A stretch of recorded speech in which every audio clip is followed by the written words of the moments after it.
the dark, real-life story of Joker Joaquin Phoenix. Joker star Joaquin Phoenix is already an early favorite for an Oscar nomination. The veteran star has fantastically portrayed the twisted and emotionally fraught Arthur Fleck. But the man behind this dark character also has a bit of a dark history. But what happened to Phoenix throughout his life? We're taking a look at the real-life story behind Joaquin Phoenix.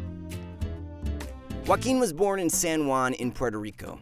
His original name was Joaquin Rafael Bottom, and he had 4 other siblings. His family was very close, but had some deep troubles in his early childhood. Joaquin's parents, John and Arlen, were Catholic and Jewish respectively. However, during the early years of their marriage, they decided to join a religious cult. They called themselves the Children of God and imparted their message to anyone who would listen. Eventually, they both realized that their lives would be better off outside of this strange group, and so they boarded a ship to the United States, along with their children. It was at this time that a number of name changes occurred for Joaquin.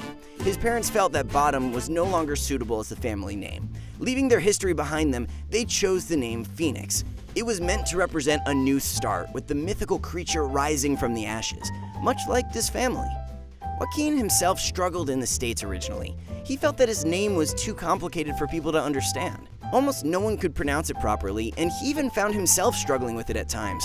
For him, a new name was the best way forward, to match his newly found surname. His family was full of creative individuals and interesting names. There was plenty of inspiration for a rebrand. His siblings were called River, Rain, Liberty, and Summer. These were names that elicited symbolic and natural images. Joaquin wanted a name that would fit in with the rest of his family, something that could match the likes of River and Rain. Something he held on to dearly when he was younger was his relationship with his father. He remembered the times that they would work together raking leaves. This would be the name that the young Joaquin would choose for himself, therefore. For the next part of his life, he became Leaf Phoenix. He kept this name until the age of 15.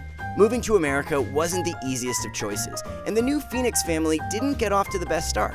They were quickly struggling financially. Everyone had to pitch in to support the big family. This meant even the kids had to help out. Luckily for the former Bottoms, the kids were incredibly talented. It was obvious even early on that the kids had a lot of talents, with many of them becoming good actors. Not only this, but they could also sing and play instruments, something Joaquin would use later on in his career. The kids took on busking on the streets and performing for money. They even took part in talent contests and created their own shows to small audiences in Los Angeles.